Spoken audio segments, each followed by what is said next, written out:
I will look to mission control to let me know if there's any questions that come up, but I do have one that I just started to mention it. But I want to talk about the theme that was common among the three of you, this notion of working together and collaboration, and what that might mean for current doctoral work and the future of doctoral work, this notion of more collaborative engagement. Well, I think one of the things that's really important, and we've learned this quite a bit from the Theological Action Research Network. Claire Watkins may well be with us. She did say she was going to join us, and Helen Cameron and others, where the emphasis is upon collaboration is not just between supervisors and students, it's also with the communities and individuals that you're working with. And issues of power and representation are key in all of this.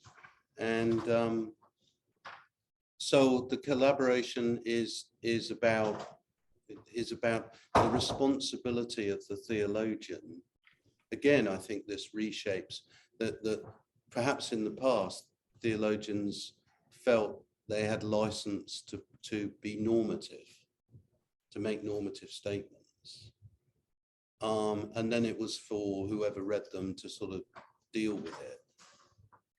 Here, what we've got is our living, people in living contexts that you're engaging with. You're actually engaging with your audience, and you're responsible to it, to them.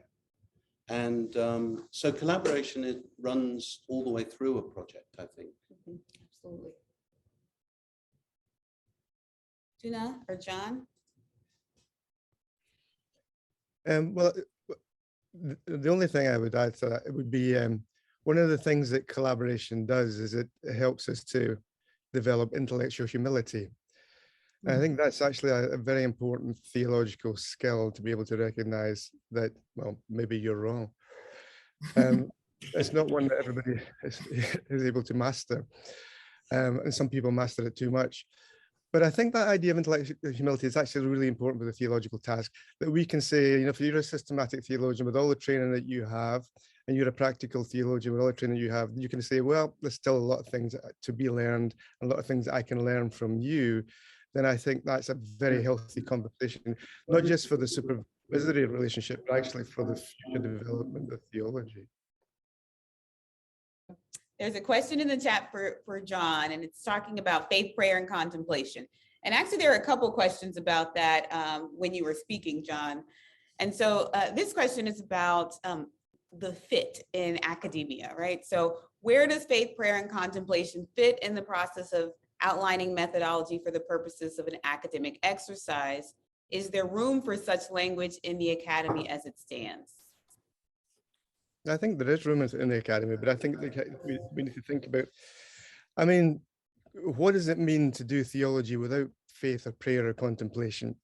It means if I think about all my doctoral students, if the academy said, you're no longer allowed to do these things, then they would just do them anyway. So what the question seems to me to be whether or not you can intentionally incorporate these types of spiritual practices into your research method, and at the same time retain the credibility of the institution. Now, there's a question of whether you want to do that, whether that's your main focus anyway. But I think that, if you're a historian, you take seriously the background of your training, you take seriously the things that you've learned, you take seriously the worldview that's inculcated to you through the training of being a historian. If you're a theologian, then the same thing, that there are certain ways of doing theology, certain ways in which we gain theological knowledge that are necessary in order for us to achieve the task that is given to us. Now, they may be not sit comfortably within the standard ways in which academic research is done and the standard methodologies that are used, but that simply means that they don't fit within the standard methodologies that are used. They stand very much within the methodologies that are necessary to achieve the theological task. So I do think that there's an argument to be made in terms of method, that incorporating spiritual disciplines into the method of theology is appropriate for the subject matter of theology.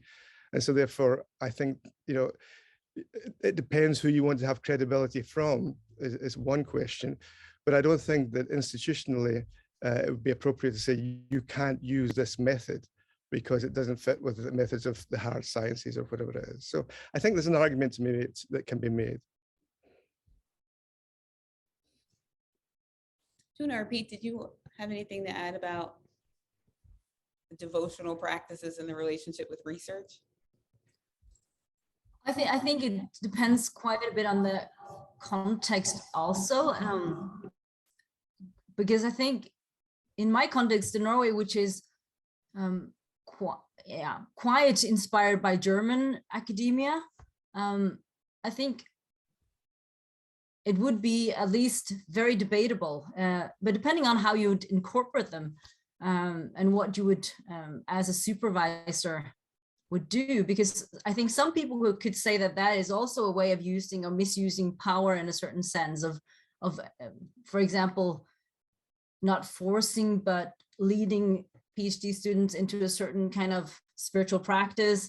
So I think where I come from, that is not a very common thing to do with PhD students as a supervisor or an advisor. On the other hand, this is a school or institution where it's where we have chapel, where we have devotional practices in the house in a way, and so students are engaging in those practices. But it's also a matter of how where we do what kind of things, and you might think that we would split up things too much, but I also know that some of my colleagues would find incorporating these practices into doctoral kind of work or methodologies would be probably difficult or debatable. So I think these things look different from different contexts. Knut, who is in my institution, might disagree, but yeah, that was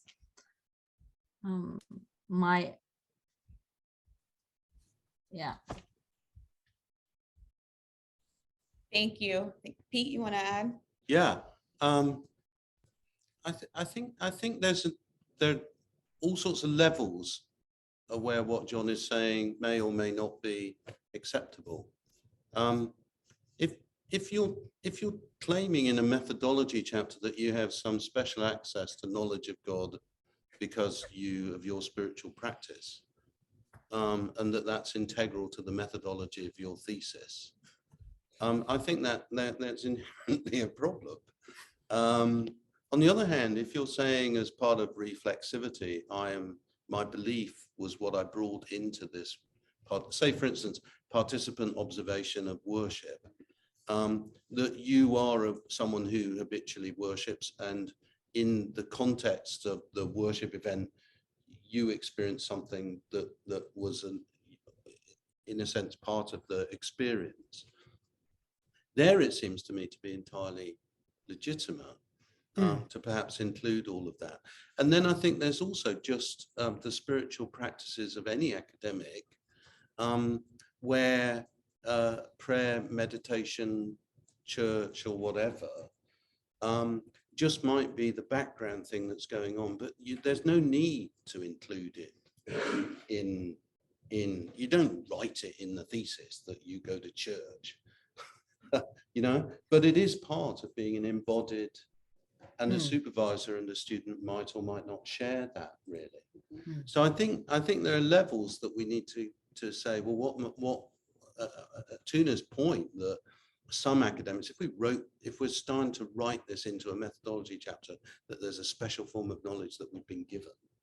I quite agree with Tuna about that.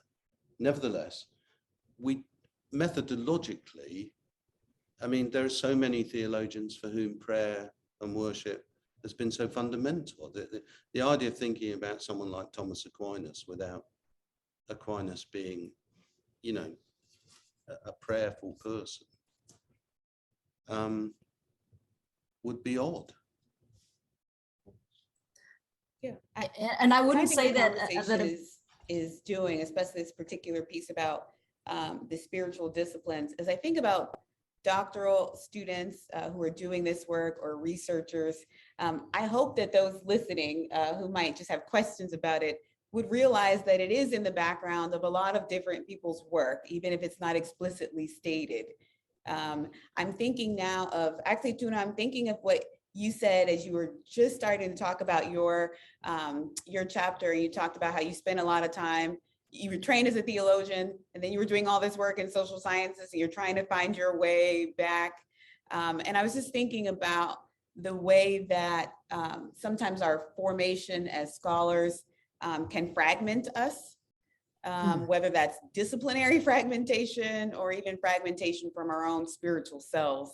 And it seems to be what I'm hearing here is some sort of desire for synthesis, whether that's explicitly made known or just so that people know that there are people who are trying to hold these pieces of themselves together as they participate in this work. And it's in the background for some, and it's in the forefront for others. I think my point would be, at least partly, that it needs to be intentional. It needs to be something that's there. I'm not suggesting that we need to have special knowledge and say, I prayed and therefore this situation is understood in this way because I prayed. That's really not, right. Well, I suppose you could do that. That's not what I meant. But my point is that there's a tendency to exclude spiritual practices and to exclude these kinds of dimensions of the researcher from the actual process. Now, Pete's probably right that reflexivity may be a good space to, and Tony, you've really explained that really well, how some of that may work. Maybe a good space to do that.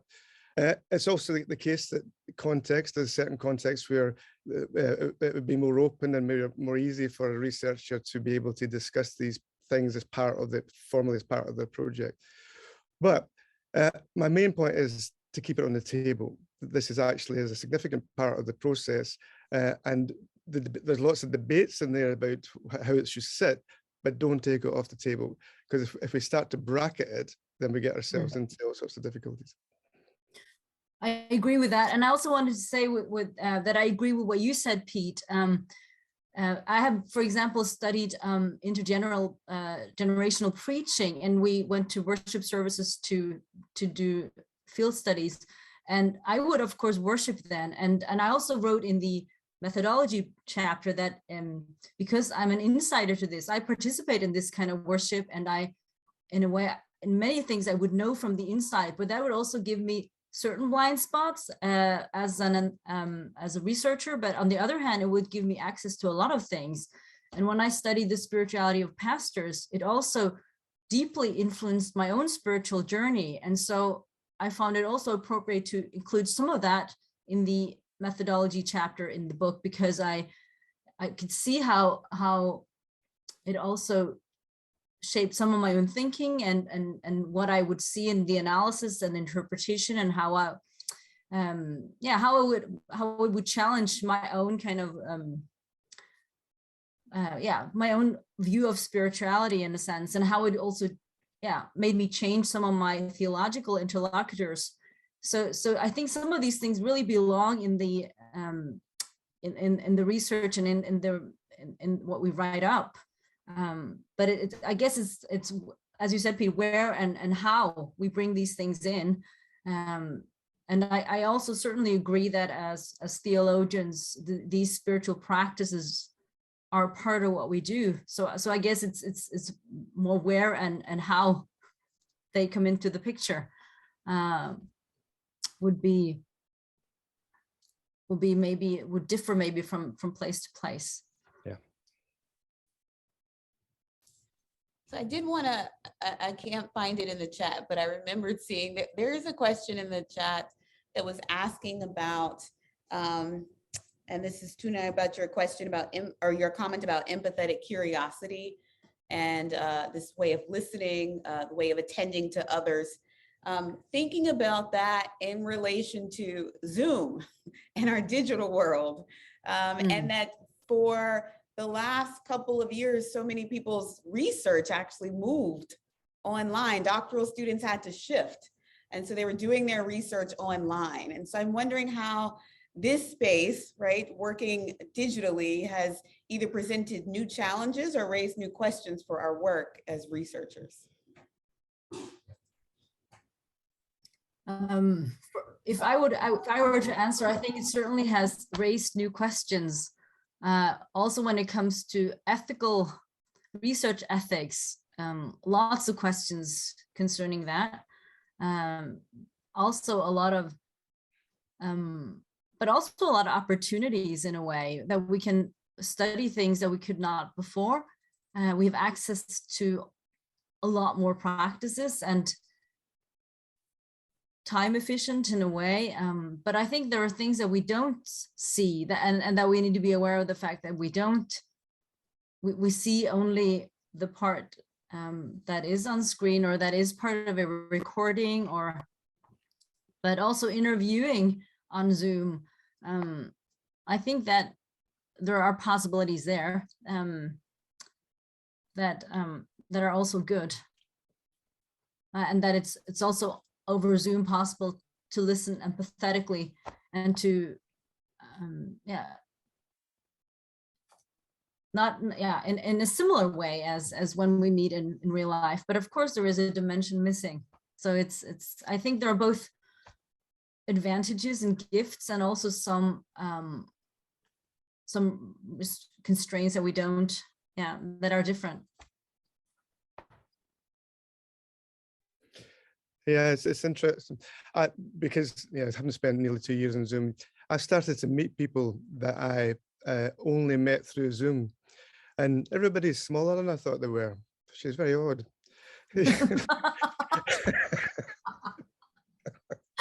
Anyway, but it's actually for us, for our context in Aberdeen, we've had a distance learning PhD program that's run for the past, I don't know, 7 or 8 years.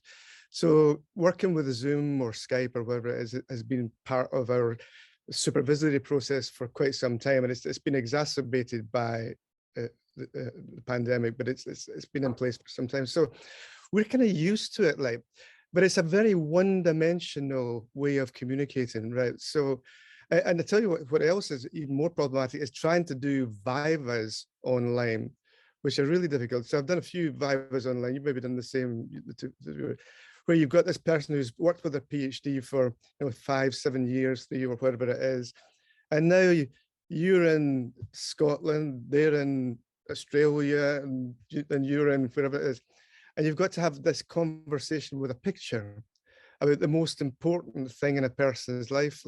And you begin to see just how important your body is for communicating. And so you can do it, but you lose the subtle nuances of people's conversations, what they're saying with their hands and what they're saying with their faces and so on and so forth, which raises, as a side issue, raises the issue of the way in which face masks will change your abilities to communicate in significant ways.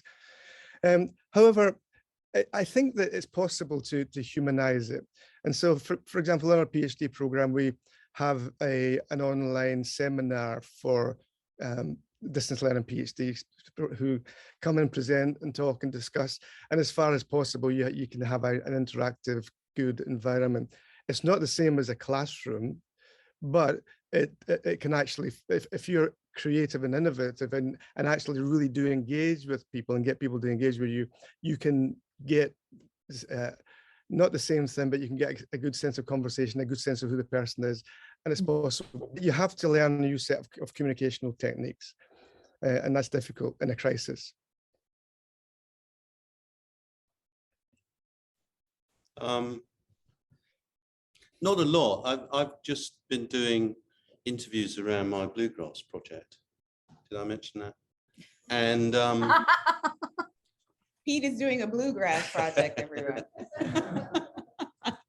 and You should advertise that. so I've been interviewing people about what they make of these songs and what it means to them to be involved in music where there's gospel music as the norm, really.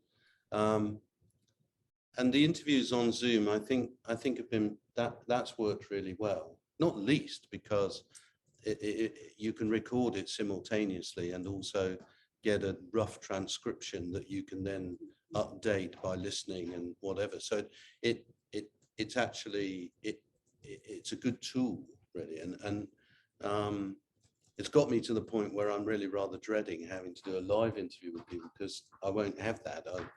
I'm going to have to really transcribe. On the other hand, I've also, on Saturday, I went to a thing called the Carter Family Fold, which is an old time mountain thing linked to the Carter family musicians. Just the experience of being there with people was so rich. I mean, so rich. I couldn't have got that by watching a video of it. I just couldn't have got there. And so I think, as a qualitative researcher, that, you know, that participant observation is so, I'm finding, has transformed my view of what I'm trying to engage with. I don't get it from the written text of someone writing about something, by actually being there and seeing and experiencing. It's changed my view of things. I had an instance in a class.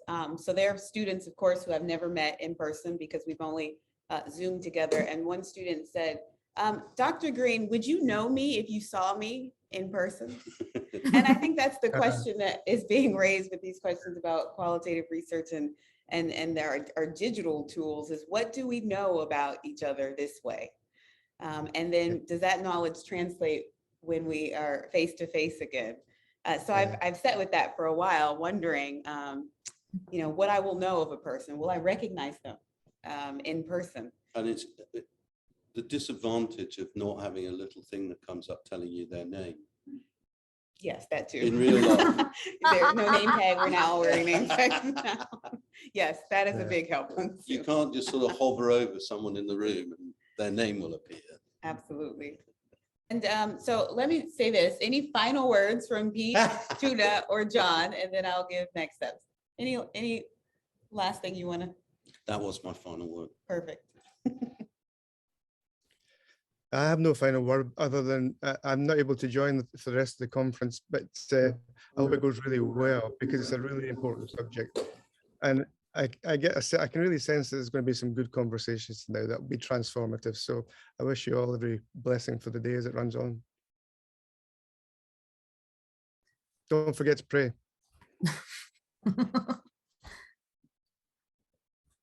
I just saw someone mentioning Courtney Goda's term critical intersubjectivity in the chat. And I just want to say that she is part of my chapter a little bit, at least, and that her work has also been really influential for me and important.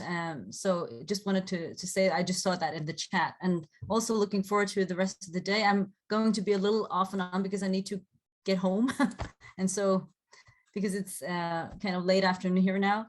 So, but I'll probably join most of the conference, and good luck with everything at St. John's, and great to see everyone. Yeah. Thank you, Tuna. Thank you, John. Thank you, Pete. We will keep this conversation going. So what's going to happen now is that we've got a break. I'm sorry, I'm looking at Pete's computer. I don't know what time zone this is. What time? Okay, it's 11 o'clock here. So we have a coffee break for 30 minutes. So for those who've been sitting, please feel free to attend to yourself. We also have sent a link out. So on the information that was sent to you about today, there is a separate link for coffee break. And that's if you want to gather together and just talk to anyone else who might be participating in the conference. You just want a chance to talk to someone, get to chat. Bring your own coffee. Unfortunately, we can't digitally send you coffee, but feel free to do that. And then the next session starts at 11:30, and it's a separate link. So please use that other link for session number 2. I saw Joyce Mercer. Hi, Joyce. Yes, the chat is being saved. We are also recording this. And so even if you have to miss some of the sessions, we're going to upload everything, we believe, to the ecclesiology and ethnography website, and we'll send an email out to everyone once that becomes available. All right, thank you all, and we look forward to keeping this going in the next half hour. All right, see you then.